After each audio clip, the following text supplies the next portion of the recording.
Hello, listeners, and welcome to another exciting episode of Omnipresent Information Connection. My name is Noah Hanson, here with your co-host, Kevin Peterson. How are you today, Kevin? I am blessed and highly favored, Noah, and thank you for asking. On today's podcast, we're talking about the power of letting go. The power of letting go is all about letting go of what does not aid you in life, what is not truly bringing you to a better expression of who you are, bringing you to a better you, and allowing you to do what needs to be done in life. Kevin, what can you tell me about the power of letting go and what you've learned from your ancestors on this? Ancestrally speaking, when it comes to grudges, when it comes to violence, when it comes to issues emotionally, physically, and spiritually, our ancestors have been able to adapt and adopt different techniques to be able to allow multicultural environments to be able to exist simultaneously, allowing the person to be able to resonate with different ethnicities so that we could be able to have a common communication bond between us to allow ourselves to be able to communicate and act accordingly, according to God's will. Yes, very powerful. Now, considering what you just said, there are still wars being waged on the earth today. There are still cultures on this earth that don't take everyone's rights, everyone's safety to heart. And why is that, Noah? Well, it would have to have some role to play ancestrally, is what I'm thinking. Have you ever been in a situation to where you felt like you were right, could back it up with either science or information, and then have someone tell you that's absolutely false and feel good about that outcome? Most people immediately get an emotional reaction or feeling attached to information. The reason why we're constantly at war is because we are hungry not only for information, but what that information can do to another living human being, which then enables the power of that element to be more sustainable than the information. So our ancestors went through great wars all throughout history, not only to be able to conquer other people, but to be able to literally be able to save and sustain information that became power in the right hands. The wrong information became disempowering for those people that lost, right? And what is the wrong information? The wrong information is being able to literally receive information that has no factual backing to it whatsoever. Opinions. Right. Feelings. Hearsay. Things of that nature, right? Yes.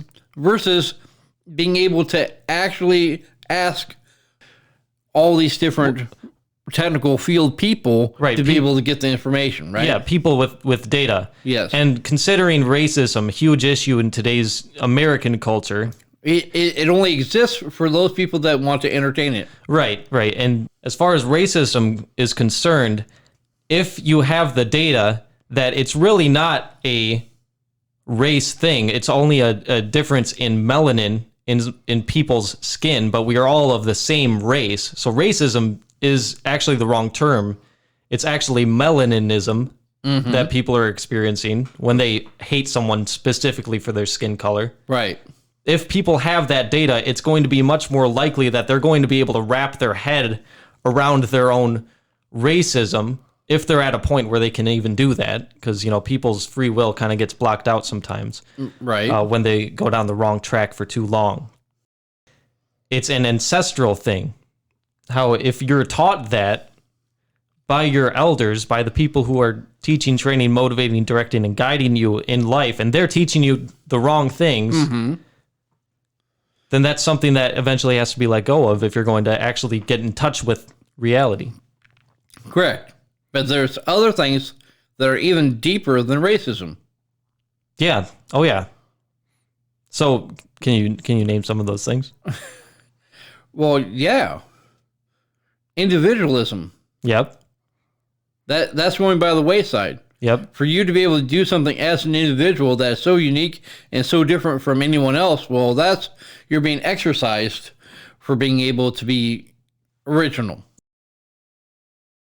And another one, the greed and lust for money. Mm-hmm.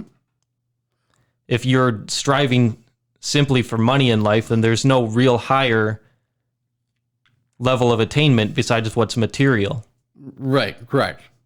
But the bottom line is, no matter what topic you can be able to pick ancestrally, the reason why we have survived all of that is because we have learned throughout the ages that we have to get along with all different races, creeds, colors, and denominations of people in order to be able to get a goal completed or fulfilled.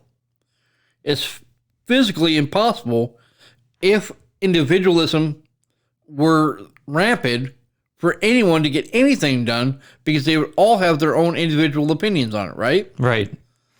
So we ancestrally had to be able to come together as a team to be able to get things done. Now, history will tell you that a good majority of it was done through slavery. Other forms are low payment for a service performed. Indentured servitude. Right. And then it goes on and on and on as far as all those negatives, right? But the end result goal is they learned through trade and barter systems that we could be able to unite not only individuals, but complete families by being able to barter or trade with one another to be able to create this great embargo that allowed us to be able to then give communication, education, and understanding of information to other families around the world. Without one act of trade embargo, if that was like outlawed or if that was deemed inappropriate, we would have not had the sharing of information that we have today.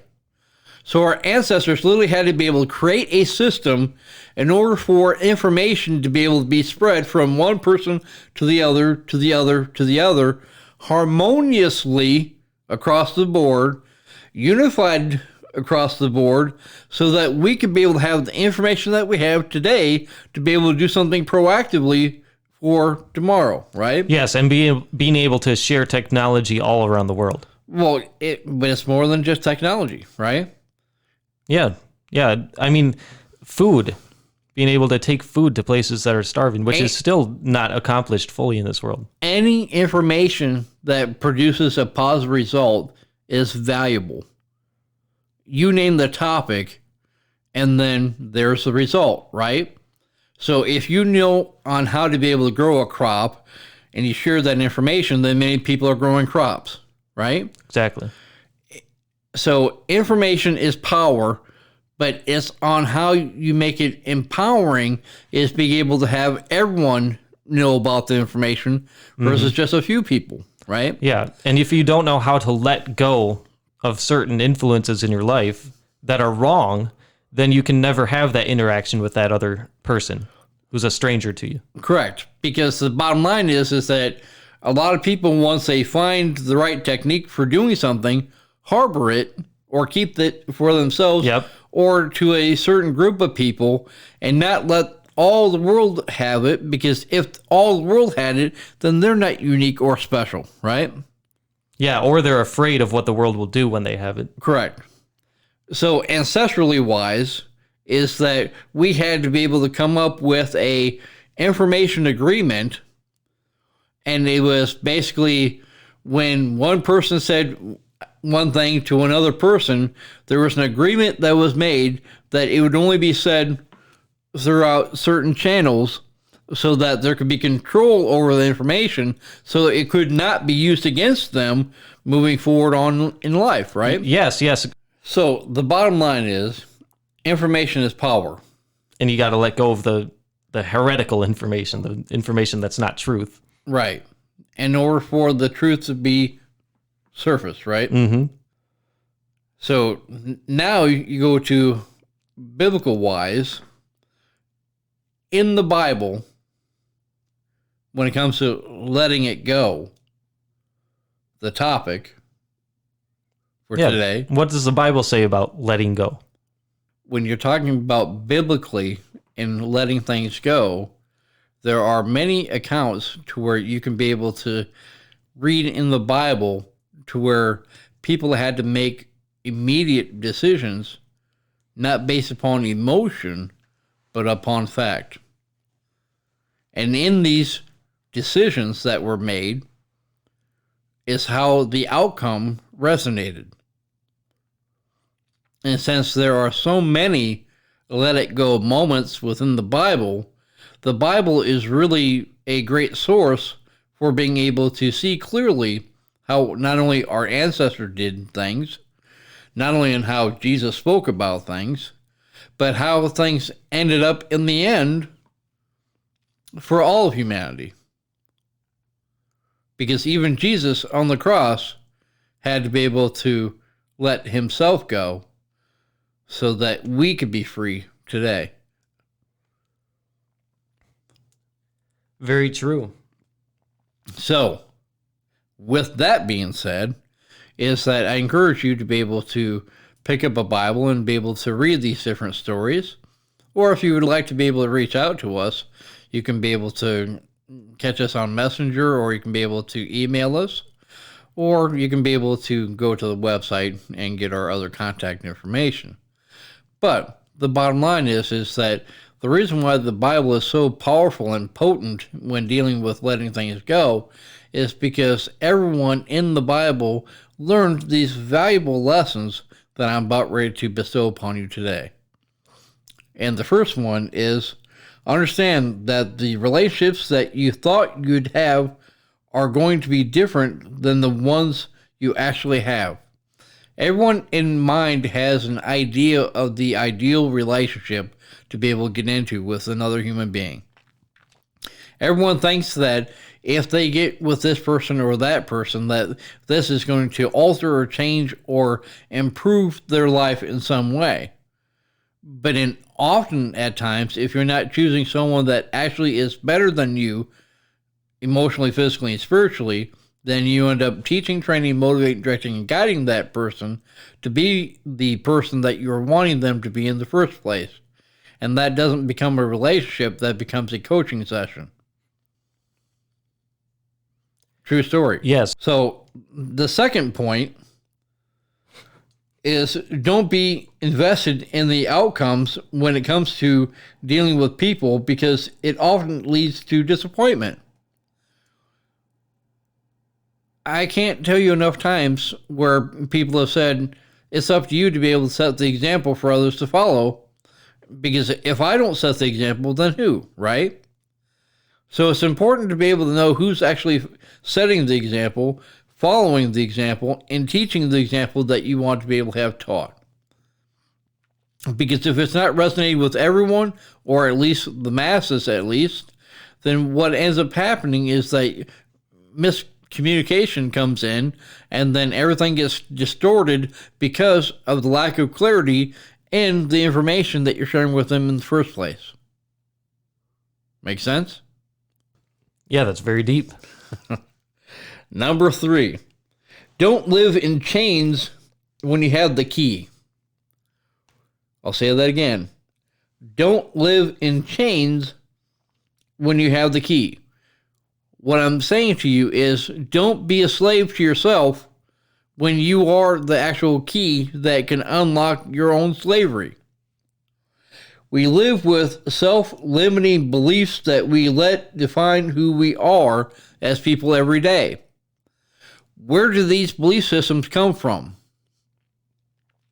Do you think that they come from an outside source or internally? How you speak to yourself on a daily basis replicates the outcome in human flesh. If you only talked positive all day, 24 hours a day, 7 days a week, how many negative circumstances or situations could you get into on a daily basis? If you didn't know any better, if you had amnesia to ignorance and only knew knowledge, how much knowledge would you actually be able to acquire throughout the course of your day versus being able to master and have mastery over excuses that empower your life every day? A lot of people don't believe, don't think, and don't rationalize that excuses are a form of worship. Excuses come from a source. Radio, TV, internet. I'm talking about an actual source, or a person that you're friends with, an acquaintance, or some stranger that you're listening to, that enables you and gives you this alienable right to be able to then harbor it, hold it, and make it your own. Wouldn't it be better if we learned on how to be able to rebuke excuses in the first place instead of worshiping them? Right, but how do you know if something you're being fed is wrong if you've never given the information that's contrary to what they're saying? Your soul, your spirit, your mind, and your body will all react to it simultaneously to where you could feel in your sensory preservation of self, knowing that something's off, something's wrong, something's not right. You're not quite sure, but you can definitely put up a red flag and say, hey, something's not right. Don't know what it is yet. So then you need to get into research mode to be able to then research and do your homework on what was said or what was implied or what was given to you for you to make an intelligent, well-informed decision as far as what you're going to do with it, right? Yes, but you understand even more than I do that research can go in really bad directions where you can get caught up and not look at the other side of the story. Correct. And just continuously be fed one narrative. Correct. So it's important to be able to, challenge yourself and actually go into territory you're scared of going into in order to see, what is the best direction to take. Right. But if you don't tap into your own intuition, someone's going to tap into your own knowledge base and make a lie a truth, right? Right. You either have to accept or decline what is first being said. Right.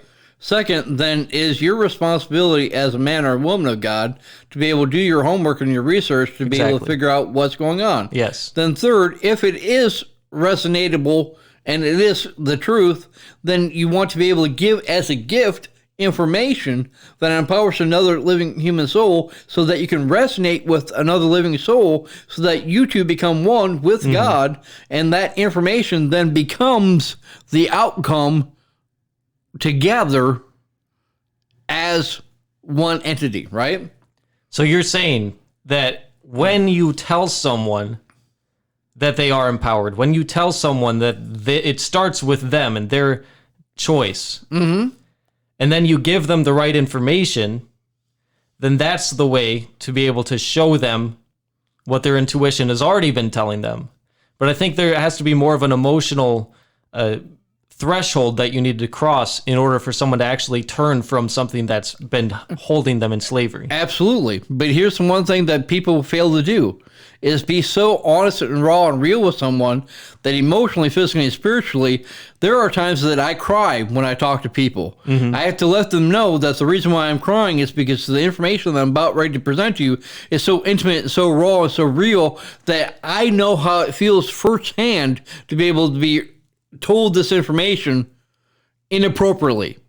Right. And I remember that experience, and that's why I'm crying, or in the event of crying, because I know how badly hurt I felt when someone was just raw with me and just told me that I was a screw up, or that I was a mess up, that, I couldn't do anything right, all that sort of thing, right? Right.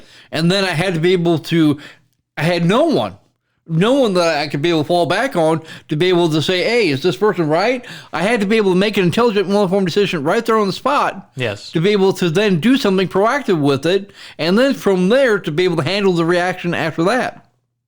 Which is why a relationship with God is so important. Because he will have your back before you even have one. Yes. The reason why God gave you a backbone is to use it. Yeah. But we, in humanity, are stepping away from our own personal backbone and being able to be guided like sheep to be able to be out in the wild, just roaming free. Hey, you got to do this, you got to do this, you got to do this, you got to do that. With no facts. There's no factual information still to this day about a lot of things, but you got to have it. Otherwise, you're in non-compliance. Well, here's the whole thing. I'd much rather be in non-compliance with the truth than to be in compliance with a lie any day of the week. But the difference between you and I is that I've been through a few things to be through a few things to be able to realize where I can be able to draw my line. And it's not political, emotional, physical, and spiritual. That's where these three things will always be there. Emotionally, physically, and spiritually, right? My ESP is that when I hear something, it either resonates or it doesn't resonate. If it doesn't resonate, then I ask why spiritually to God that I was able to give that information. And then physically, I then do my research and my just do's so that I can be able to physically then be able to see for myself whether that information is true. And if it's not true, then I have the wherewithal and the capabilities to be able to let it go, or if it's the truth, to empower it in every way, right? Yes, and listeners, if you need to play that back, that is very important to understand the ESP that he's talking about. Yes, because I know how you feel. I felt the same way once until I realized that there was a better way. The whole reason why Noah and I have created this program, the whole reason why Noah and I have created these platforms, the reason why Noah and I have created these learning study series in a new way is so that you can be able to, with unquestionable confidence, self-assuredness, and peace of mind, know that you're being fed the right information the first time around, and that you can proactively do something with it immediately thereafter to anyone that you come in contact with. And that's the greatest gift that we can be able to give you. With that being said, is that we created a website that has a plethora of information on top of what we are already talking about that can be able to aid you in everyday walk of life scenarios and situations. But it even gets better than that. We've actually created a counseling/life coaching agency to be able to teach, train, motivate, direct, and guide you on the things that are most intimate and raw and real with you, to be able to make you have the best life ever that you've ever wanted to have prior to a man or a woman getting in your way. You have to understand is that your life matters not only to us, but to God in every way. You are a miracle child that was born and created, and now what you do with your gifts become the gifts to all of humanity. Your gifts matter to us, and so therefore we have created this platform to be able to teach, train, motivate, direct, and guide you to your very best self every day. We don't have fancy ads. We don't have fancy advertising. We've got word of mouth advertising, which is the strongest form that you could possibly have in the world, because when you resonate with another person and they say that their lives are forever changed, then they're the living example of what you're wanting to receive. I don't know how else to be able to put it to you in a better gift than a physical example, right? So when talking about letting things go, I need to be raw and real with you right now, ladies and gentlemen, so that I can be able to show you with unquestionable certainty that you have every bit and piece of power and authority and ability by God to be able to overcome things that many people are still struggling with today because they're not being taught in the right way to overcome it. So with that being said, the next one is let go of the idea that you can control others and other people's actions. We really only have control over ourselves and how we act, right? That's right. That's what we were just talking about, actually. So only worry about what you think of yourself. If you have limiting self-doubts, if you are on the fence, if you are constantly questioning who you are as a person, let today be the first day ever that is being heard through your own ears, that we can be able to help you, to be able to let go of all the wishy-washiness of life, all the drama, all of the situations that have blurred the vision that you have for you in your everyday walk of life, because we can be able to do it in a new way that not only benefits you, but everyone else that you come in contact with too, right? Now, number 6, leave room for mistakes. I can't tell you on how important this is. And you're like, Pastor, leave room for mistakes. We learn and grow through our own personal mistakes. If we had never made a mistake ever in our lifetime, we would never know the value of correcting it.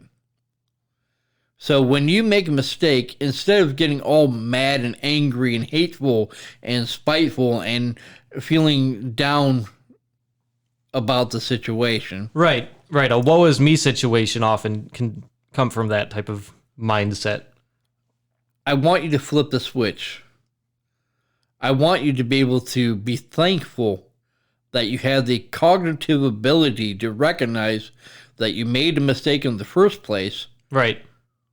Because that's a lot of power right there, is just recognizing it, right? Yep. If you're going with the mistakes, if you like certain mistakes that are chosen actions, then that turns you into literally an evil or a psychotic type of person. Correct.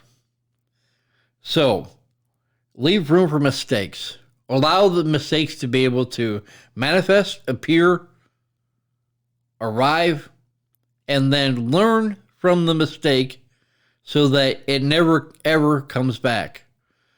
But for those that are listening, a lot of people don't know how to be able to stop it from coming back. The best way to be able to correct a mistake is to be able to journal. You need to be able to write down what it is, what it was that the mistake was, so that you can be able to then reflect back on it, so that you can be able to then see what actions you actually did to be able to overcome it, or in that process of overcoming it, right? So I've tried this, I've tried this, I've tried this, I've tried this, I've tried this, right? Yeah. Until I realized I needed to do this, and I finally overcame that mistake, right? Yes. Yep. That's a powerful technique, journaling, and quite possibly, as you say, the most powerful, because it does work. Another technique is approaching an accountability partner and keeping tabs with them on certain things that you want help in overcoming. Yes. And that can go for anything in your life, as long as you trust this individual. Yes. So listeners, in the next podcast, we're going to be going over the remaining 6 topics about letting things go. So the first one is accept the things you cannot change. The second one is don't take yourself so seriously. The third one is do what scares you. The fourth one is express what works for you. The fifth one is allow yourself to feel negative emotions. And the sixth one is learn the empowering power of authentic forgiveness of oneself. So along with that, then we're going to also be talking about the scientific, what actually happens in the brain and in the heart when dealing with letting something go. It's going to be an incredible podcast, and we can't wait for you to be able to listen to the next one. Until then, I'm Kevin Peterson.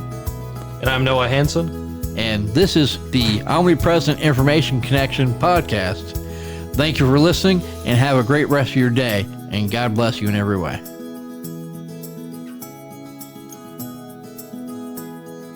This has been another life-enhancing, authenticated podcast aired by the OIC and brought to you by the faithful OIC sponsors and contributors. Please tune in every week and subscribe to our podcast. And while you're there, explore our website with all the posts, videos, and podcasts that we have created with you in mind. While you're on the journey through our website, you will see our Patreon page where you can become a faithful contributor yourself with the freedom to be a part of our team today. Thank you.